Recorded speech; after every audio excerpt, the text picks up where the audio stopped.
for those of us who are on the Days for Girls project here, several of us have had many communications with Karen, and so we thought it was a great idea when the idea was pitched to have her come and speak, because it's really exciting what she does, and we're honored to be able to participate in it.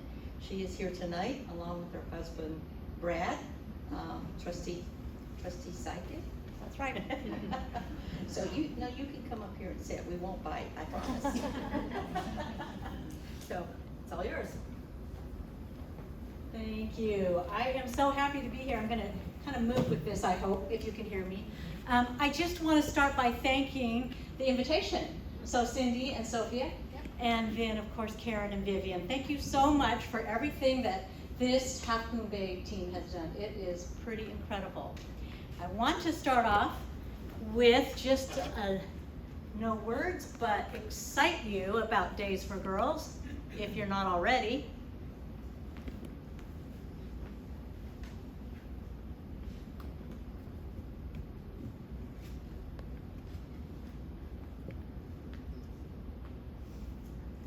Today we're getting to see the state of Rocklin, California come together to make 2,000 Days for Girls kits.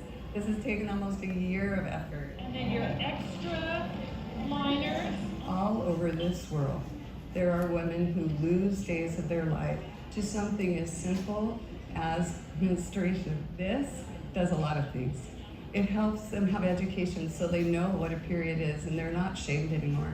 It helps them to feel equal in their community and to feel confident using their voice, to stay in the classroom, to be able to go to work, to have their days back. We're making sustainable hygiene kits that will last girls anywhere between 3 and 5 years. They have a washable, a liner, and then it goes into what is called a shield. It has a polyethylene liner that is like a diaper liner. We all go through our life and never really think about what do girls use in third world countries. What do they have? But then when you realize they have nothing, it's just heartbreaking. It's great. I love it. I'm trying to be zero waste. These are washable and reusable. At each table there will be a host, a volunteer who has come, and they're going to help the people take everything we've been sewing, and they're going to put them into a Ziploc bag, which will then go into a beautiful cloth bag, and it'll be labeled with the size of girl it will go to. We're helping 2,000 girls who used to have to stay home from school during their menstrual cycle, and then often would get so far behind that they drop out of school and really lose opportunity for future.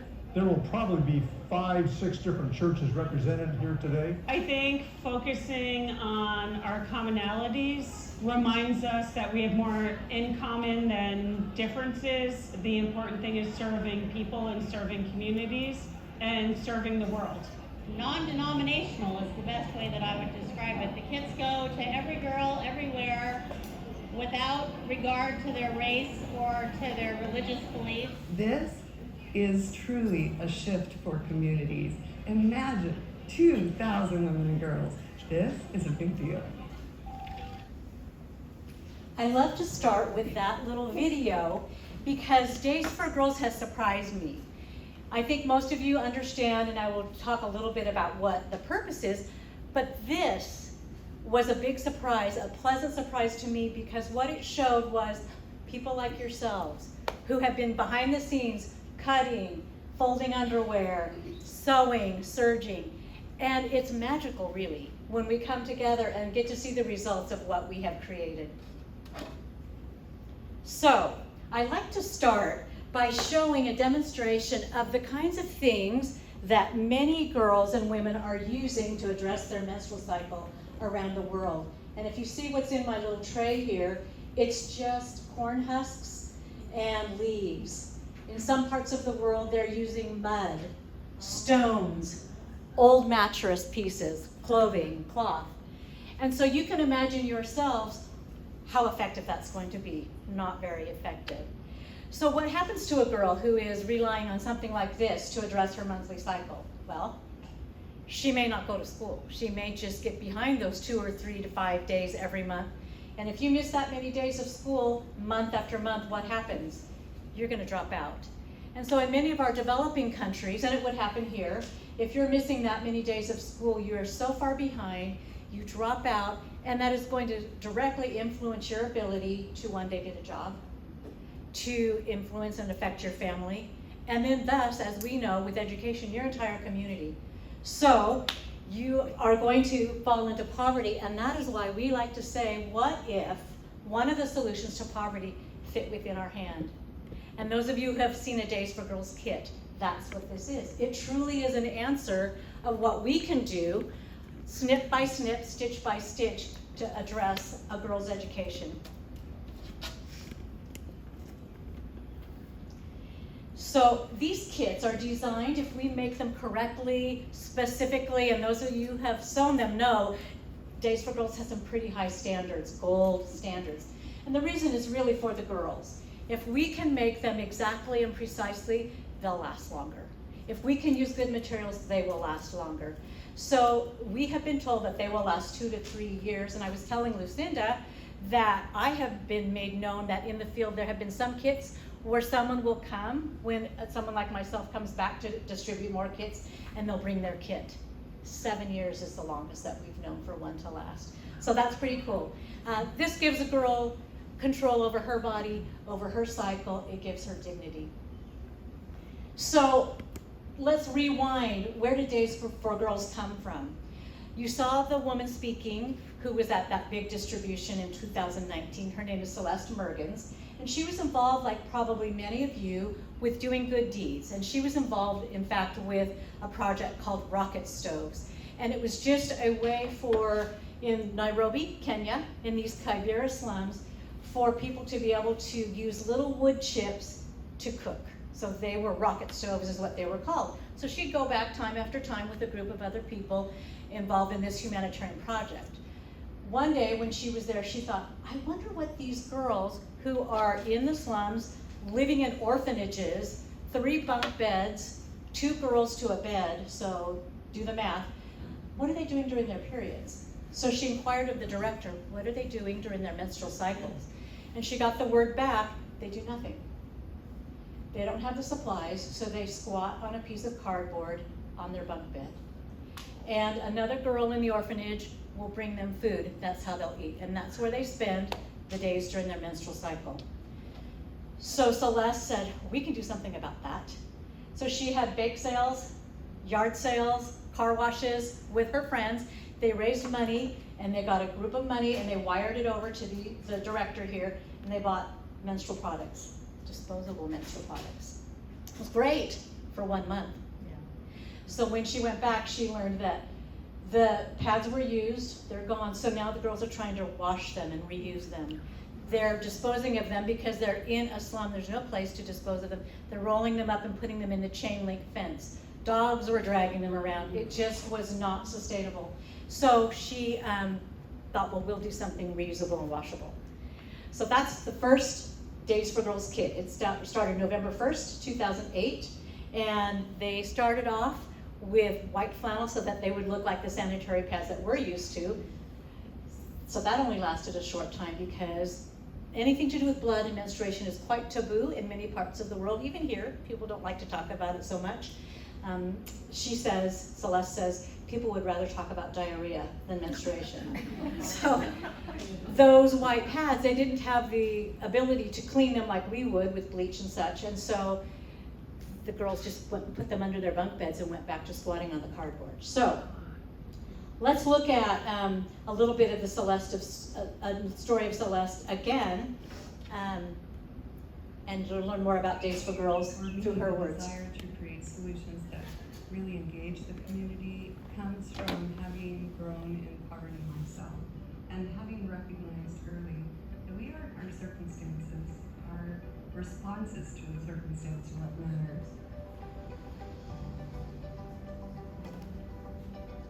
Days for Girls helps girls go to school and women go to work all over the globe by making sure they have access to feminine hygiene they can count on month after month, and that they are aware of women's health issues and that without periods, there would be no people. That turns out to be incredibly freeing and empowering. The Global Health Corps came out with 5 things that were needed. And one of those 5, along with water, emergency shelter, medical care, was washable feminine hygiene. Since November 1st, 2008, Days for Girls has reached more than 835,000 women and girls. There are more than 1,070 chapters and teams in 17 nations with more than 50,000 volunteers. 50% of our population all over the world are stigmatized, are left in shame, and are not able to access education or work in the same way others can because of something basic and biological. How do you not believe you're less than the others when you have to be separate for those days? The consequences aren't just lost school and lost days of work, it's also loss of self-esteem and, frankly, dignity. There are so many things that are hard to change in this world. This isn't one of them. I've seen the girls. I've seen them dance with our Days for Girls kids and cheer with them and hug them. And it's because they get their days back.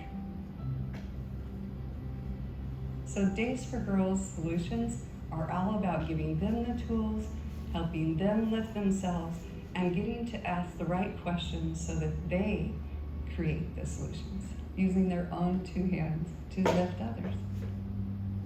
That's the power of passing it on, and that's why it gets emotional sometimes, because these are real people, and they can recognize the circumstances are temporary, but personal strength is forever.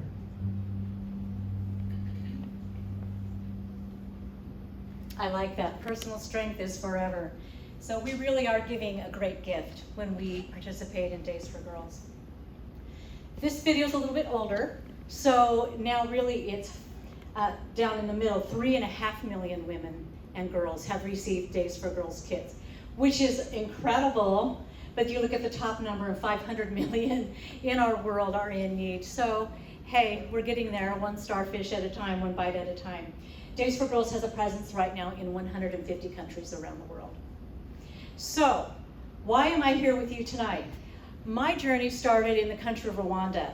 My husband Brad and I had the opportunity to live 1.5 years in Rwanda doing different humanitarian projects as volunteers. And if you don't know where it is, look it up on a map. But it is our secret in that it is the most beautiful and wonderful country, we believe, on the continent of Africa.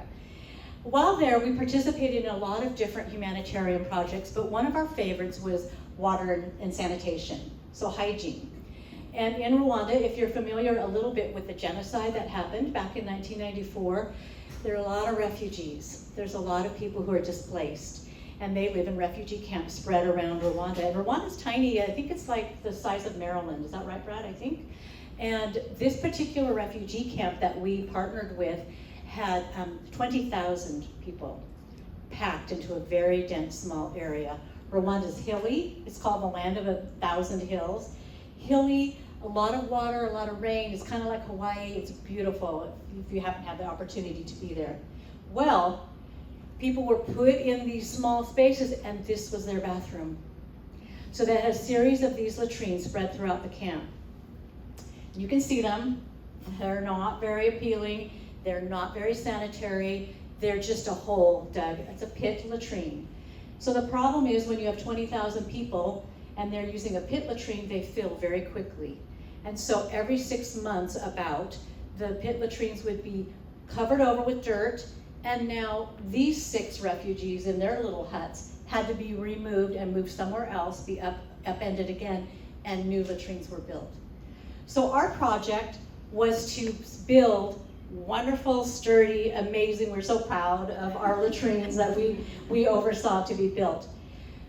They were in buildings that were safe and sturdy. They had 12 doors, 6 on one side for men, 6 on one side for the women. They're made of cinder block, and kind of a cool thing about this project, you didn't know you were coming tonight to hear about potties, but a cool thing about this project is that a lot of the labor was done by the refugees in the camps. And I don't know if you're familiar with refugees, but really they're just stuck there. And to have an opportunity to earn a little bit of income was such a great blessing to them, in addition to getting this improvement in sanitation. So you can see for yourself, They're sturdy. We had a water catchment system coming to catch the rain. Remember I said it's rainy there? So they can wash their hands. And then the big black tank that you see filled with water is also the flush system. And I'm going to show you what that is. So they would take their little 1 liter jerry can, fill it with water, go in the pit, and then that's the flush. These are constructed to last 20 years instead of the 6 months that they were getting with those stick ones, stick and mud. And the reason is this, it's kind of a septic tank idea under the ground. It's a 3 filter box system. This is just an example of one being constructed, but all of the human refuse flows down a pipe after they've flushed it with their water.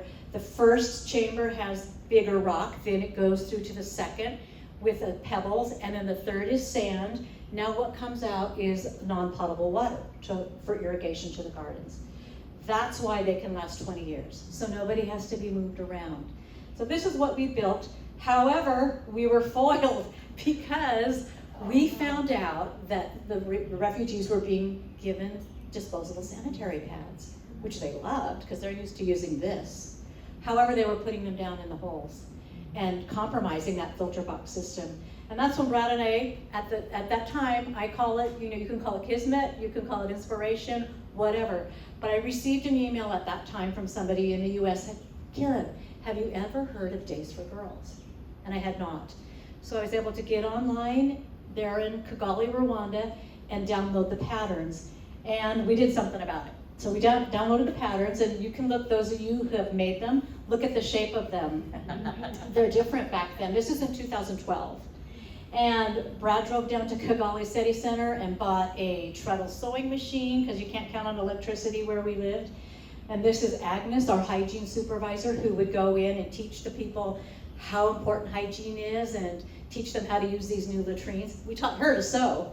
And so we started making these with the idea that the women's sewing group up in the refugee camp could make them. So what's in one of these poverty breakers, these cycled poverty breakers? And here's what's in them.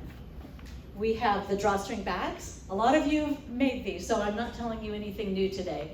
But the beautiful drawstring bags made of cotton, which when cinched up, they're to be used as backpacks.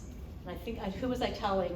You, Vivian, or someone, or you, Lucinda, about how the girls are then to carry their sustainable, washable menstrual products in these bags. Well, it doesn't take long before the boys begin to understand that if a girl is wearing this bag, then she's on her period and they don't bother her. So what do the girls do? They wear them every day. So we have the pads, which are flannel liners to be absorbent, and they're geniusly made to look like a washcloth so that they can be, without humiliation, they can be washed as they do with little water and then put on the roof of their hut, on a bush, whatever it is, and it just looks like a washcloth. We have the moisture barrier shields that look like the Always pad with wings, because they snap around the crotch of the underwear, and the liner fits inside the pockets. And you're welcome to come up after if you want to and look at these. And then they're no good if you don't have underwear, because they have to snap around the crotch of the underwear. And in many developing countries, they do not have any money to spend on underwear. So we give them 2 pairs of underwear. We give them a bar of soap because we teach about personal hygiene and sanitation. A washcloth for the same reason. A little moisture-proof carry bag. You saw in Celeste's earlier video that it was using Ziploc bags. But to be respective of the environment, Days for Girls has switched now to something that's reusable and washable, a carry bag that has a waterproof interior. The idea being when a girl has a soiled liner exposed, she can put it in, fold the flap over, take it home to launder it. So we don't no longer use the Ziploc bags. And then last is a small card which has a pictorial representation of how you use the kit, and also a way to track your period so that they're not surprised when next month comes. So that's what's in a kit. They dry easily, they last 2 to 5 years, or like I said, 7. And you saw the picture of myself with Agnes. They looked kind of different. They looked like a kite. That's because Days for Girls continues to change, and they're on their 30th iteration. going from the very beginning when it was white to now what we call the stain busting fabrics and patterns so that they hide stains. Kind of the partner of what we do in addition to the kids is we give education. And I was talking with Lucinda about her experiences in Peru distributing kits. And it's the same there as in Rwanda and many of the countries that I have been in, which is they don't get the same kind of education on biology, human biology, as maybe our students do. So it behooves us to teach the girls and boys what's going on. So they have a menstrual health education component where we go in and teach about 45 minutes to 60 minutes using this flip chart. And inside is just a variety of different pictorial representations of the human body, biology, puberty, menstruation, reproduction. There is a part on sex trafficking and also on self-defense that we give the girls. Then they get the kits, and we teach them how to use the kits. And so this is done hand in hand in partnership and also to the boys. This is kind of a new development, and it's called Men Who Know. Because if both sexes know what's going on, then it's more likely that you're going to be able to have a conversation about, let's prevent, premarital pregnancy and that kind of thing. So they are called Ambassador of Women's Health, and it is a free online training. Anybody can look at it. I know a lot of grandmas who take this education and they teach it to their grandkids. And then the men's is the Men Who Know. So this is a very important part of what Days for Girls does when they distribute the kits. Our team, the Rocklin team, which is just outside of Sacramento, has since 2018 distributed nearly 8,000 kits. And I think once we calculate in what Lucinda's done recently and a couple of other expeditions that have gone out, I think we've surpassed that. With your help. The things that you've been doing are in this number, and they have impacted that many girls to be able to have control of their future. So they've gone to Peru. I just want to give you a little tour of the world here. Thanks to Lucinda, and you can try to find her in that picture. And I've promised her, I've told her, hey, if you need more kits and you guys can't keep up with it and have them big, please don't hesitate to ask us. We'd love to get them out. Sri Lanka, also, Half Moon Bay. Ethiopia, Uganda, Rwanda, Mozambique, Philippines. We've also been able to have the opportunity to give some out locally. So in the Sacramento area, I've done some work with Brad with the refugees from Afghanistan in our area. And they're happy to have the kits. Bangladesh, Haiti, Cuba, which is kind of exciting and new. Again, we've had the opportunity in our area for some of the people who are homeless, so City Net Housing Solutions and First Step Communities are both organizations. And I didn't really say this, but I've alluded to it. We're talking about washing. And so in the developing countries, they're often doing it in a bucket or near a stream or that kind of thing. It becomes tricky when you're talking about kind of a group home area where they're sharing laundry facilities. So it takes a little bit of tweaking and being careful. And some of these organizations have their own washer dryers on campus. So now they're able to use kits as well. Because we didn't even say this, but for us here locally, it saves money. You know, the Afghan refugees who are coming in and who have several teenage daughters, that is a huge money savings to them. Coming up this year, we've just passed in 2026 in March, they've gone to Ethiopia and Cuba, which I showed you. In June and July, there is a group taking kits to Fiji and other parts of the world. I think they're going to Mongolia and some other places that I'll report on later. October to Ethiopia again, and then in November, Bangladesh again.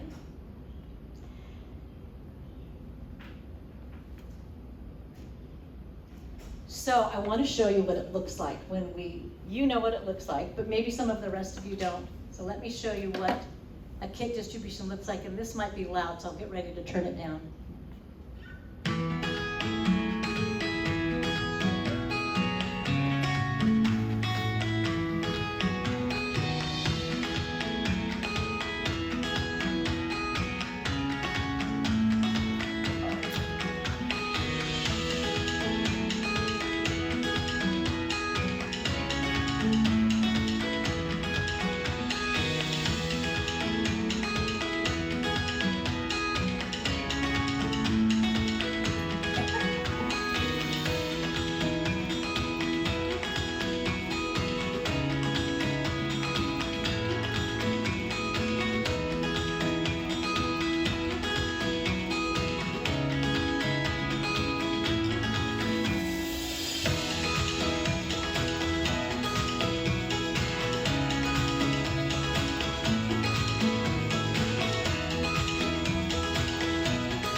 simply for a culmination.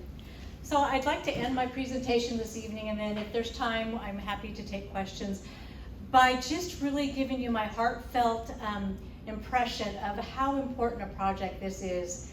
We talk about in AAUW especially how important we want to support girls and women getting an education.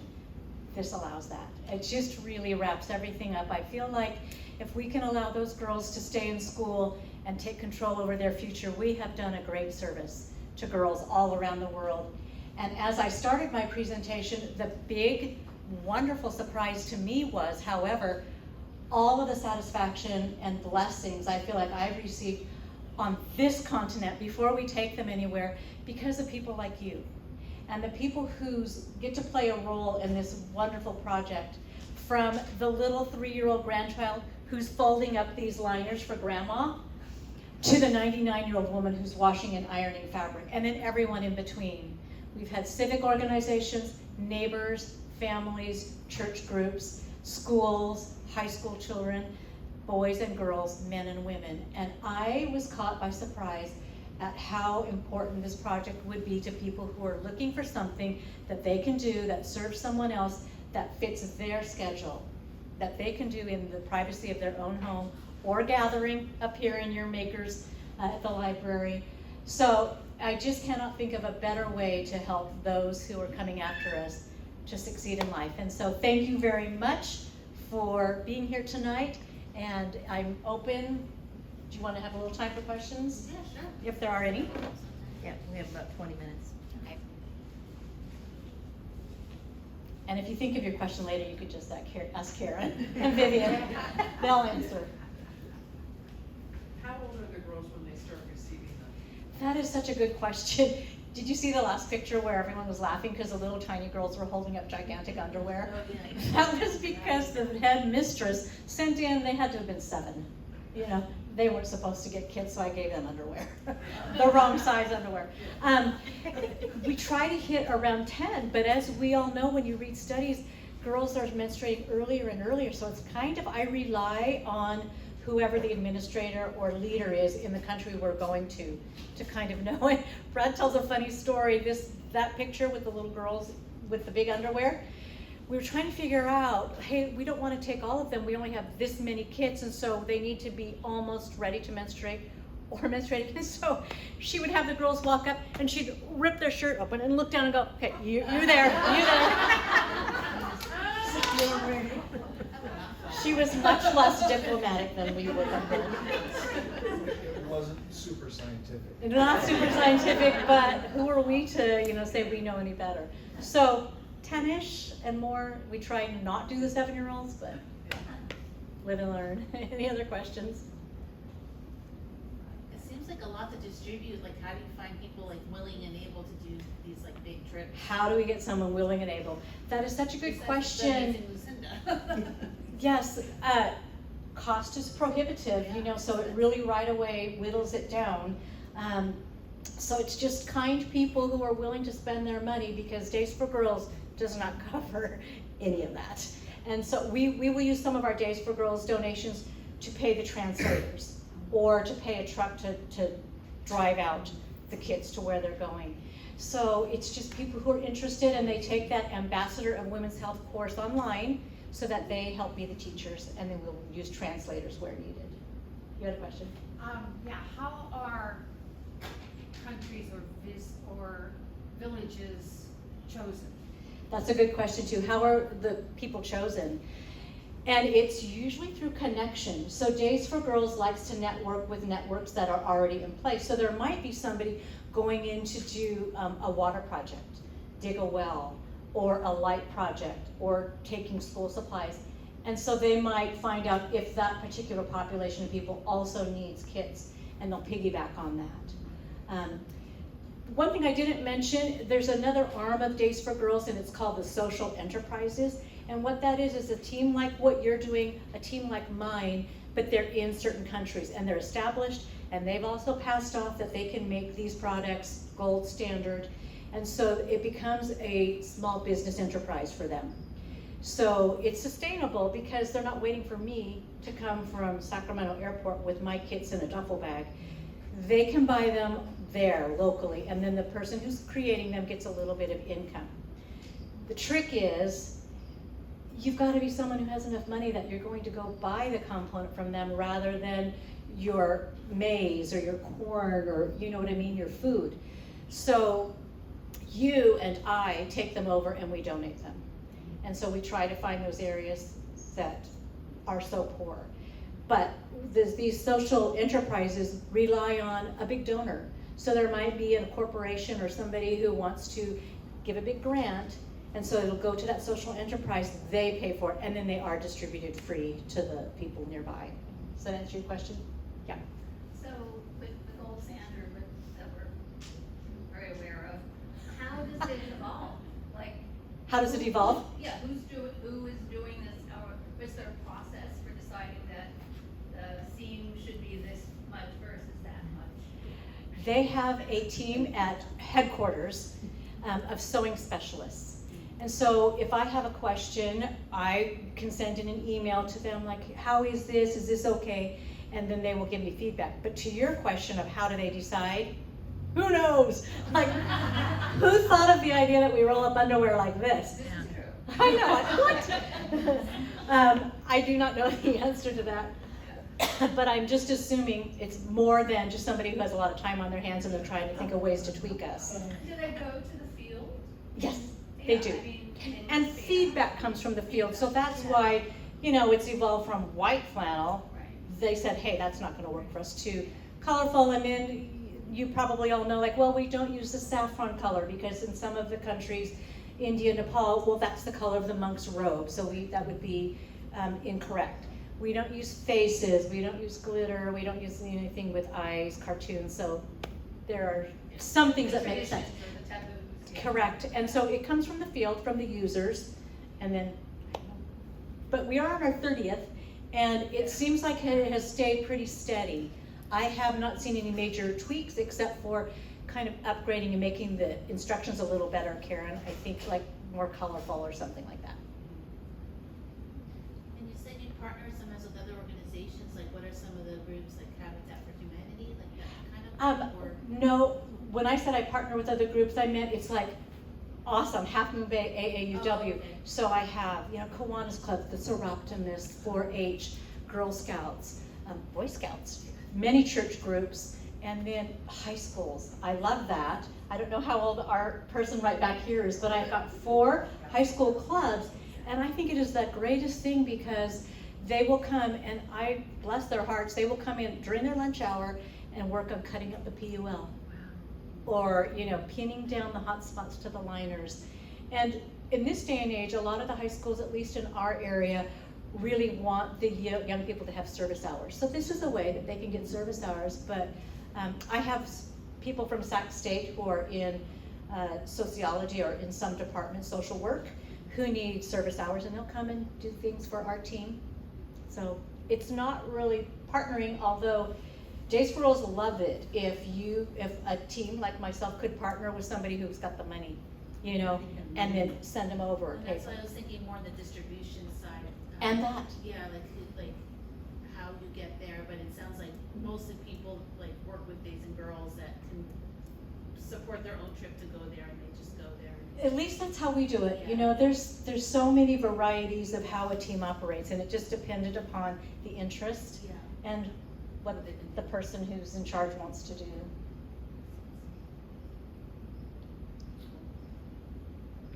Well, thank you so much for your attention, and you've got a lot of knowledgeable people who can ask questions if you have some that you think of later.